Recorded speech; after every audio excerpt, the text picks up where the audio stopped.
வாழ்க வையகம், வாழ்க வையகம், வாழ்க வளமுடன். குரு வாழ்க, குருவே துணை. ஓம் குரு பிரம்மா குரு விஷ்ணு குரு தேவோ மகேஸ்வரக குரு சாக்ஷாத் பரபிரம்மா தஸ்மை ஸ்ரீ குரவே நமக. உலகம் எங்கும் உள்ள ஆதவன் தொலைக்காட்சி நேயர்களே, ராசி பலன் நிகழ்ச்சியினூடாக உங்களை சந்திப்பதில் பெரும் மகிழ்ச்சி அடைகிறது. இன்றைய நாளில் மன நிம்மதி, மனநிறைவு, மனமகிழ்ச்சி பெருகட்டும். வாழ்க்கை பயணங்களில் உயர்வு கிடைக்கட்டும். லட்சிய பாதைகளில் வெற்றி கிடைக்கட்டும். அதற்கு எல்லாம் வல்ல அந்த இறைவனும் குருவும் உங்களுக்கு துணை நிற்கட்டும். ஸ்ரீ பராபவ வருடம் வைகாசி மாதம் 26ஆம் நாள் செவ்வாய்க்கிழமை, ஆங்கிலத்தில் 9/6/2026 நாள் முழுவதும் தேய்பிறை நவமி திதி காணப்படுது. காலையில் 9:39 வரைக்கும் புரட்டாதி நட்சத்திரமும் அதற்கு பிறகு உத்திரட்டாதி நட்சத்திரமும் காணப்படுது. காலையில் 8:18 வரைக்கும் பிரீத்தி நாம யோகமும் அதற்கு பிறகு ஆயுஷ்மான் நாம யோகமும் காணப்படுது. மாலை 3:06 வரைக்கும் தைத்துளை கரணமும் அதற்கு பிறகு கரிசை கரணமும் காணப்படுது. இன்றைய நாளுக்கான அமிர்தாதி யோகத்தை பார்த்தீங்கன்னு சொன்னால் காலையில் 9:22 வரைக்கும் சித்த யோகமும் அதற்கு பிறகு மரண யோகமும் காணப்படுது. இன்றைய நாளுக்கான சூலத்தை பார்த்தீங்கன்னா வடக்கு திசையில் இருக்குது. அதுக்கான பரிகாரம் பாலாகும்.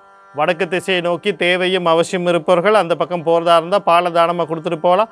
போகிற காரியங்கள் உங்களுக்கு சாதகமாகவும் நன்மையாகவும் நடக்கிறதுக்கான வாய்ப்புகள் அதிகமாக இருக்குது. காலையில் 7:30 8:30 வரைக்கும் நல்ல நேரமும், மாலையில் 4:53 5:30 வரைக்கும் நல்ல நேரமும் காணப்படுது. மாலையில் 3:18 4:52 வரைக்கும் ராகு காலமும், காலையில் 9:02 10:36 வரைக்கும் யமகண்டமும், மதியம் 12:10 1:44 வரைக்கும் குளிகை நேரமும் காணப்படுது. இன்றைய நாளில் பார்த்தீங்கன்னா நவமி திதி இருக்குது. நாள் முழுவதும் நவமி திதி தான். அப்போ இன்றைக்கு நீங்கள் எந்த ஒரு விஷயத்தையும் செய்யாமல் இருப்பதே சிறப்பு. நாளைக்கும் தசமி திதி. நவமி தசமி திதியில் நான் எந்த ஒரு விஷயத்தையும் செய்ய சொல்ல மாட்டேன். காரணம் என்னென்னா, ஒருத்தர் நவமி தசமி திதியில் பிறந்தால் அவருக்கு ஒரே ஒரு பலன் தான், பித்ருதோஷம். அது யாராக இருக்கட்டும், கண்ணை மூடிக்கிட்டு பித்ருதோஷம்னு சொல்லிடலாம். பித்ருதோஷம் சமனாயிருச்சு, பித்ருதோஷம் திரும்பி நிற்கிது, எல்லாம் இல்லை. நவமி தசமியில் திறந்தால் பித்ருதோஷம் பித்ருதோஷம் பித்ருதோஷம். அந்த திதி அன்று 100% விஷயத்தை சொல்லுது. அதே மாதிரி அதனுடைய பலன் 100% ஒரே மாதிரியான பலன் இல்லை. நவமியை தான் விடணும், தசமியில் செய்யலான்னு பலர் சொல்லுவாங்க. சாஸ்திரங்கள் அப்படி இருக்குது இப்படி இருக்குன்னு. ஆனால் உண்மையான சாஸ்திரம், ஒரு சாஸ்திரங்கிறது என்ன அப்படின்னா, ஒரு விஷயத்தினுடைய வெளிப்பாடை பார்க்கணும். அந்த வெளிப்பாடு பலன் ஒன்றாக இருக்கும்போது இது நல்லது அது கெட்டதுன்னா என்ன அர்த்தம்? ரெண்டும் நல்ல பலனை கொடுக்குற ஒரு விஷயமாக இருந்தால் ரெண்டும் நல்லதுன்னு நம்ம சொல்லிட்டு போய்கிட்டே இருப்போம். ஆனால் நீங்கள் என்ன வேணாலும் செய்யுங்க, நல்லது பலன் கொடுக்கும், ஆனால் இதை செய்யக்கூடாதுன்றது. அப்போ இங்கே தப்பான முதுகளை கொடுக்குறாங்க. தசமி திதியையும் நவமி திதியும் பொறுத்த வரைக்கும் ரெண்டும் ஒரே விதமான பலனை கொடுக்கக்கூடியது. அந்த பலன் பாதிப்பை தரக்கூடியதுன்னா அதை நீங்கள் திதி நல்லமா இல்லையான்னு நீங்களே முடிவு பண்ணிக்கொள்ளுங்க. நான் எதையும் அங்கே சொல்ல குறிப்பிட்டு சொல்ல வரல. அப்போ இன்றைக்கு என்னை பொறுத்த வரைக்கும் இன்றைக்கு எந்த ஒரு காரியமும் செய்யாதீங்க, அதுதான் நன்மையை தரும். அடுத்து இன்றைய நாளுக்கான ராசி பலனுக்குள்ளே போகும். ராசி பலன் அப்படின்னு சொல்லும்போது ஒவ்வொரு நாளுமே உங்களுக்கு ஒரு விளக்கத்தை கொடுத்துக்கிட்டு இருக்கேன். எப்படி பலன் பார்ப்பது என்பதுக்கான ஒரு விளக்கத்தை கொடுத்துக்கிட்டு இருக்கேன். பலன் பார்ப்பது அப்படிங்கிறது ஒரு விஷயம், முக்கியமான ஒரு விஷயமா இருக்குது. ஏன்னா நிறைய பேருக்கு பலன் பார்க்குறதுக்கு தெரியாது. காரணம் என்னென்னா, நீங்கள் எல்லோரும் செய்கிறது ராசி நட்சத்திரத்தை தெரிஞ்சு வச்சுருக்கீங்க. கோயிலில் அர்ச்சனை பண்ணால் ராசி நட்சத்திரம் தெரியணும், அதுக்குனால நீங்கள் அதை தெரிஞ்சு வச்சுருக்கீங்க. ரொம்ப நல்லது, ரொம்ப ரொம்ப நல்லது. அதை நீங்கள் தெரிஞ்சு வச்சுக்கோங்க. ஆனால் பலன் பார்க்குறதுக்கு ராசி நட்சத்திரத்தை வச்சு பார்ப்பாங்கன்னா அதுதான் இல்லை. என்ன செய்யணும்? லக்னத்தை தெரிஞ்சுக்கணும். எத்தனை பேருக்கு லக்னம் தெரியும் அப்படின்னு கேட்டால் 100ல் ஒரு 4%, 2%, 3%, 2%, எவ்வளோ குறைவாக தான் இருக்கும். 99.99 யாருக்கும் தெரியாது லக்னம். மீதி இருக்க 1%, அந்த 0.1%க்கு மட்டும்தான் தெரியும். 0.1%. அப்போ அந்த அதாவது 1% குறைவான ஆட்களுக்கு தான் லக்னம் தெரியும். லக்ன பலனை பார்க்க ஆரம்பிக்கும். அடுத்தது உங்களுடைய மகாதிசை புத்தி என்ன நடக்குதுன்னு தெரிஞ்சுக்கொள்ளுங்க. அது பாதகமாக சாதகமானு தெரிஞ்சுக்கொள்ளுங்க. அடுத்தது அது தசைநாதனோ புத்திநாதனோ கர்ம நட்சத்திரத்தில் இருக்காரான்னு பாருங்கள். ஒரு திசையில் ஒரு புத்தி ஊழ்வின புத்தியாக இருக்கும், அது நடக்குதான்னு இவ்வளோத்தையும் தெரிஞ்சுட்டு பலனை பாருங்கள். அப்போ தான் அந்த பலன் உங்களுக்கு வழிகாட்டுறதா இருக்கும். இல்லைன்னா எந்த விதத்திலும் பிரயோஜனம் தராது. அடுத்து ராசி பலனுக்குள்ளே போயிடும். முதல்ல மேசராசி அன்பர்களே, இன்றைய நாள் உங்களுக்கு எப்படி இருக்குது அப்படின்னு சொல்லி பார்த்தோம்னா, நீங்கள் கவனம் செலுத்த வேண்டிய விடயங்கள் அப்படின்னு சொல்லும்போது முக்கியமாக கவனமாக இருக்கணும். நேரடியாக உங்களை மட்டுமே காலைல எழும்பினாலும் சரி, தூங்கினாலும் சரி, படுத்தாலும் சரி, வெளியே போனாலும் சரி, நின்றாலும் சரி, உட்கார்ந்தாலும் சரி, பாத்ரூமில் போய் குளிக்கிறதுக்கு போனாலும் சரி, வேறு எதுக்கும் போனாலும் சரி, சாப்பிட போனால் கூட கவனம் கவனம் கவனம் கவனம், நிதானம் நிதானம் நிதானம். இதுதான் உங்களுடைய தாரக மந்திரமாக இன்றைக்கி நீங்கள் ஜபிக்க வேண்டியது. அதை சரியாக பார்த்துக்கணும். நிறைய சிக்கல்கள் குழப்பங்கள் வர்றதுக்கான வாய்ப்புகள் இருக்குது. ஆனால் கவனம் கவனம் கவனம். இதனால தான் சொல்கிறேன், இன்றைக்கி நீங்கள் ரொம்ப கவனமாக இருக்கணும். இந்த நாளில் வரக்கூடிய சகல விஷயம் நன்மையாக மாற்றி அமைத்துக்கொள்ள நீங்கள் ஆஞ்சநேயர் குலதெய்வம் காரண யோகாதிபதி வழிபாடு செய்து கொள்ளுங்க. இன்றைய நாள் உங்களுக்கு இனிமேல் அழகாக அமையட்டும். அடுத்து ரிஷபராசி நேயர்களே, இன்றைய நாள் உங்களுக்கு எப்படி இருக்குது அப்படின்னு சொல்லி பார்த்தோம்னா, நீங்கள் கவனம் செலுத்த வேண்டிய விடயங்கள் அப்படின்னு சொல்லும்போது முக்கியமாக திருமணத்துக்கு வரன் தேடுபவர்கள், திருமண பேச்சுவார்த்தையில் இருப்பவர்கள், உங்களுக்கு திருமண வரன் அமைகிறதுக்கும் பேச்சுவார்த்தை நிச்சயமாக மாறுறதுக்கும் வாய்ப்பு இருக்குது. அதே நேரத்தில் உங்களுக்கு கணவன் மனைவியிலே கருத்து வேறுபாடுகள் முரண்பாடு இருந்துச்சுன்னு சொன்னால் அதுகள் தீர்றதுக்கு வாய்ப்பு இருக்குது. உங்கள் கணவனோ மனைவியோ, அதாவது உங்களுடைய வாழ்க்கை துணை வெளிநாடுகளில் செல்வது அல்லது வெளிநாடுகளிலிருந்து உங்களுக்கான விசாக்களை எடுத்து அனுப்புவது, இந்த மாதிரியான பல விஷயங்கள் நன்மைகள் நடக்கிறதுக்கான வாய்ப்புகள் இருக்குது. அதே நேரத்தில் 2வது குழந்தைக்கு முயற்சி பண்ணிங்கன்னா அதுக்கு வாய்ப்பு இருக்குது.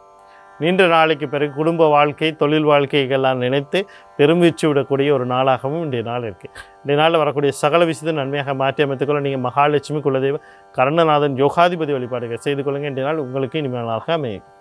அடுத்து மிதுன ராசினர்கள், இன்றைய நாள் உங்களுக்கு எப்படி இருக்குன்னா, கடன் கொடுக்கல் வாங்கலில் சில சிக்கல்கள் இருக்கிறதுக்கான வாய்ப்புகள் இருக்குது. அடுத்தது பார்த்திங்கன்னா, தொழில் செய்கிற இடத்துல அவசரப்பட்டு எந்த முடிவும் செஞ்சிடாதீங்க. வாங்கிறது, அதாவது நான் இது தந்தா தான் நான் வேலை செய்வேன் அப்படிங்கிற மாதிரியெல்லாம் போயிட்டு பேச வேண்டாம். மேலதிகாரிகள்கிட்ட கொஞ்சம் பொறுமையும் அமைதியுமாக இருக்கிறது நல்லது. அவர்கள் என்ன சொன்னாலும் தலையாட்டிட்டு போங்க, அவசரப்படாதீங்க. அடுத்தது உடல் உபாதை சார்ந்த விஷயங்களில் கொஞ்சம் கவனங்க. ஏதாவது உடல் உபாதை தென்பட்டால் உடனடியாக வைத்தியசாலையில் நடங்க. எதிர்கள் தொல்லைகள் இருக்கலாம், அதுலேயும் கவனமாக. இந்த நாளில் வரக்கூடிய சகல விஷயத்தை நன்மையாக மாற்றி அமைத்துக்கொள்ள நீங்கள் விநாயக பெருமான் குலதெய்வம் காரண யோகாதிபதி வழிபாடு செய்து கொள்ளுங்கள். இன்றைய நாள் உங்களுக்கு இனிமேலாக அமையும். அடுத்து கடகராசி நேயர்களே, இன்றைய நாள் உங்களுக்கு எப்படி இருக்குது அப்படின்னு சொல்லி பார்த்தோம்னா, நீங்கள் கவனம் செலுத்த வேண்டிய விடயங்கள் அப்படின்னு சொல்லும்போது முக்கியமாக குழந்தைகள் விஷயத்தில் மிக மிக கவனமாக இருக்கணும். அவசரப்பட்டு எந்த முடிவும் எடுத்துடக்கூடாது குழந்தைகள் சம்மந்தப்பட்ட விஷயத்தில். அதே மாதிரி வீடு, காணி, வாகனம், சொத்து, முக்கியமாக குடும்ப சொத்து அல்லது தந்தை வழி சொத்துக்களில் எந்த ஒரு முடிவும் எடுத்துடக்கூடாது. வாங்கிறது, விற்கிறது இன்னமும் செஞ்சிடக்கூடாது. அதே நேரத்தில் பாகப்பிரிவினை கூடவே கூடாது. காதல், களியாட்டம், கொண்டாட்டம் சம்மந்தப்பட்ட விஷயங்களில் கொஞ்சம் கவனமாக இருங்க. இன்றைய நாளில் வரக்கூடிய சகல விஷயம் நன்மையாக மாற்றி அமைத்துக்கொள்ள குலதெய்வம் காரண யோகாதிபதி வழிபாடு செய்து கொள்ளுங்கள். இன்றைய நாள் உங்களுக்கு இனிமேல் நாளாக அமையும். அடுத்தது சிம்ம ராசி நேயர்களே, இன்றைய நாள் உங்களுக்கு எப்படி இருக்குது அப்படின்னு சொல்லி பார்த்தோம்னா, தாய் வழி உறவுகள், தாய் சார்ந்த விஷயங்களில், தந்தை வழி உறவுகள், தந்தை சார்ந்த விஷயங்களில் சில சிக்கல்கள் வர்றதுக்கான வாய்ப்பு இருக்குது. ஏன் தாய்க்கும் தந்தைக்கும் இடையிலேயே சில சிக்கல்கள் வர்றதுக்கு வாய்ப்பு இருக்குது. கொஞ்சம் கவனமாக இருங்க. அதே மாதிரி பார்த்தீங்கன்னா, வீடு, காணி, வாகனம், சொத்து சம்மந்தப்பட்ட விஷயத்தில் எந்த ஒரு முடிவும் எடுக்காதீர்கள். பொறுமையும் அமைதியும் காணுங்க. கணவன் மனைவி இடையிலே கருத்து வேறுபாடு முரண்பாடுகள் வரலாம். அவசரப்பட்டு எந்த முடிவும் எடுத்துறாங்க. மனம் சார்ந்த விஷயங்களில் சில குழப்பங்கள், சஞ்சலங்கள் இருக்கும். அதனால் அமைதியும் பொறுமையும் காணுங்க. இந்த நாளில் வரக்கூடிய சகல விஷயத்தை நன்மையாக மாற்றி அமைத்துக்கொள்ள நீங்கள் பெண் தெய்வம்னு சொல்லக்கூடிய துர்க்கை மாரியம்மன், கருமாரியம்மன், முத்துமாரியம்மன், அம்பாள் குலதெய்வம் காரண யோகாதிபதி வழிபாடு செய்து கொள்ளுங்கள். இன்றைய நாள் உங்களுக்கு இனிமேல் நாளாக அமையும். அடுத்து கன்னிராசி நேயர்களே, இன்றைய நாள் உங்களுக்கு எப்படி இருக்குன்னு பார்த்தீங்கன்னு சொன்னால், உங்களுடைய முயற்சிக்கான ஒரு வெற்றி, எதிர்பாராத வெற்றி, வாழ்க்கையில் முன்னேற்றத்துக்கான வெற்றி, பல பரிசுகளை கொடுக்கக்கூடியதற்கான வெற்றி கிடைக்கிறதுக்கு இருக்குது. அதாவது நீ ஏதோ ஒன்று முயற்சி பண்ணியிருப்பீங்க, அந்த முயற்சிக்கு தான் வெற்றி கிடைக்குது. அதனால் அதை சரியாக பயன்படுத்தி கொள்ளுங்கள். பயணங்களில் வெற்றி கிடைக்கிறதுக்கு வாய்ப்பு இருக்குது. அடுத்தது பார்த்தீங்கன்னு சொன்னால், நீண்ட நாளாக தடைப்பட்ட விஷயம் அடுத்த நிலைக்கு போகிறது, தம்பி தங்கைகள் ஆதரவுக்கு அவர்கள் வாழ்க்கையில் எதுவும் நன்மைகள் நடக்கிறதுக்கான வாய்ப்புகள். இந்த வாய்ப்புகளை சரியாக பயன்படுத்தி கொள்ள நீங்கள் செவ்வாய் பகவான் அவருடைய அதிபதி முருகப்பெருமான் குலதெய்வம் காரண யோகாதிபதி வழிபாடு செய்து கொள்ளுங்கள். இன்றைய நாள் உங்களுக்கு இனிமேலாக அமையும். அடுத்து துலா ராசி நேயர்களே, இன்றைய நாள் உங்களுக்கு எப்படி இருக்குது அப்படின்னு சொல்லி பார்த்தோம்னா, நீங்கள் கவனம் செலுத்த வேண்டிய விடயங்கள் அப்படின்னு சொல்லும்போது முக்கியமாக பார்த்தீங்கன்னு சொன்னால், நீங்கள் உங்களுடைய குடும்பம் சார்ந்த நபர்கள் சம்பந்தப்பட்ட விஷயங்களில் கவனமாக இருக்கணும்.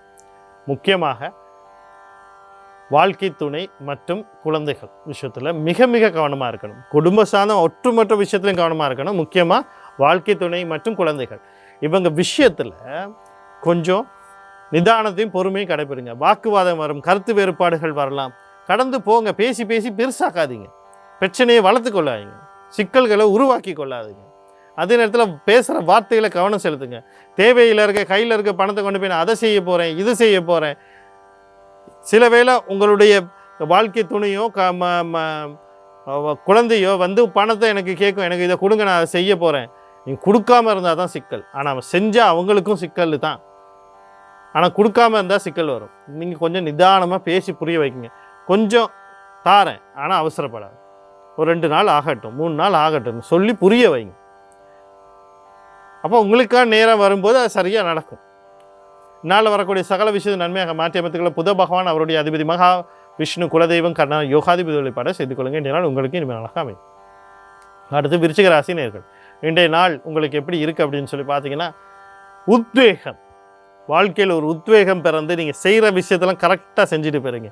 கடன் கொடுக்கல் வாங்கல இந்த சிக்கலை தெளிவாக கிளியர் பண்ணிடுவீங்க. அடுத்து பார்த்தீங்கன்னா, அடுத்து தொழிலில் என்ன செய்யணும், எப்படி செய்யணும், எந்த நேரத்தில் செய்யணும், துல்லியமாக செயற்படக்கூடிய ஒரு நாளாக இன்றைக்கு அமையும். ஏன்னா உங்களோட பலம் அப்படி இருக்குது இன்றைக்கி. அடுத்து